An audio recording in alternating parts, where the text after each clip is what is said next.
ఇది ఎస్ఎల్బిసి అధ్యక్ష, ఇది ప్రపంచంలోనే లాంగెస్ట్ టన్నల్ సార్. ఇది ఎంటైర్ వరల్డ్లో 44 కిలోమీటర్ల టన్నల్. దీని తర్వాత మళ్ళొక 7 కిలోమీటర్లు మళ్ళొక టన్నల్ ఉంటుంది అధ్యక్ష. ఈ టన్నల్ కంప్లీట్ కావాలి. ఈ టన్నల్ అయితే అయిపోయింది అనుకోండి, ఈ కాలువలు అక్కుడక్కులు అన్ని కంప్లీట్ అయ్యి ఇది ముందర పడాలి అధ్యక్ష. ఇది 1969 ఎజిటేషన్ తర్వాత మాకు నీళ్ళు ఇవ్వాలి అని అడిగితే నాగార్జున సాగర్ ఎడవకాలం మీద లిఫ్ట్లు పెడతామని, శ్రీశైలం ఫోర్చోర్ నుంచి కూడా నీళ్ళు కాలువ ద్వారా తెస్తామని అన్నాడు చెప్పింది అధ్యక్ష. దాన్ని ఎవరు పట్టించుకోలే, అది మరుగున్నే పడిపోయింది. మళ్ళా తదనంతరం చర్చలు జరిగితే చర్చోపచర్చలు అధ్యక్ష. తెలంగాణ ప్రాజెక్టుల మీద చర్చలు జరుగుతాయి కానీ తెములై ముందరికి రావు. ఎన్టీ రామారావు గారు ముఖ్యమంత్రి ఉన్నప్పుడు మళ్ళొక్కసారి పెడితే ఇది కాల్వనా లిఫ్టా సొరంగమా అని చర్చ అధ్యక్ష. చర్చ పెడితే దీన్ని ఎక్కడ పెడతారు అధ్యక్ష? Again wild life sanctuary. అదేంది tiger valley, Nagarjuna Sagar tiger valley project అంటారు అధ్యక్షత. ఈ టైగర్ వ్యాలీని పెట్టిన అధ్యక్ష ఇది ఇక్కడి నుంచి ఇక్కడికి 44 కిలోమీటర్లు.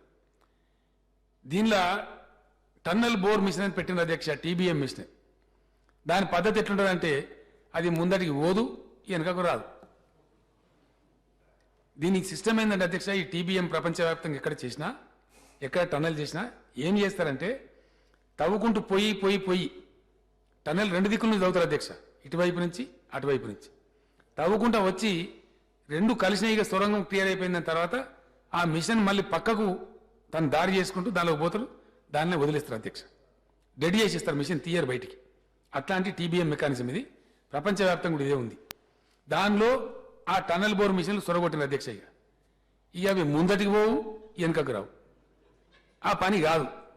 ఇప్పుడు కూడా నేను ఇంజనీర్లు అడిగితే అధ్యక్ష, ఇప్పుడు కూడా అడిగితే ఇంకో 3 ఏళ్ళ అందాలకు అవుతాయి సార్ అంటున్నారు. ఇంకో 3 ఏళ్ళ అందాలకు అవుతాయి సార్ ఇదే వేగంగా జరిగితే.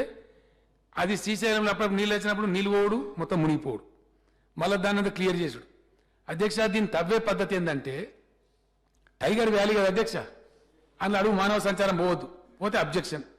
దాని మీద ఎవరో పోతారు, మళ్ళీ వీళ్ళే పంపిస్తారు, పోయి కోర్టులో వేస్తారు. మన పర్యావరణ సంఘాలు వస్తాయి, ఇది పర్యావరణ వ్యతిరేకమని మళ్ళీ చేస్తారు.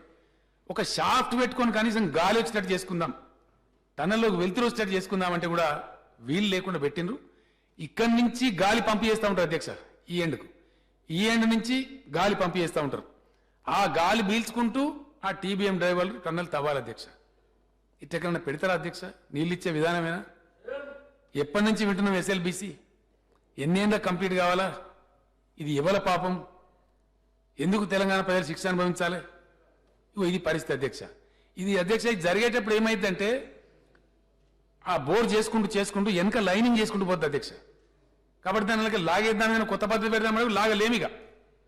లాగానంటే ఆ వెనక చేసిన లైనింగ్ అంతా కూలగొట్టేయాలి, మళ్ళా డిస్ట్రక్షన్. అంటే ఇప్పుడు దాన్ని కొనసాగించడం తప్ప గత్యంతరం లేనటువంటి ఒక భయంకరమైన పరిస్థితిలో కూరుకుపోయిన మరో ప్రాజెక్టు ఎస్ఎల్బిసి ప్రాజెక్ట్ అధ్యక్ష.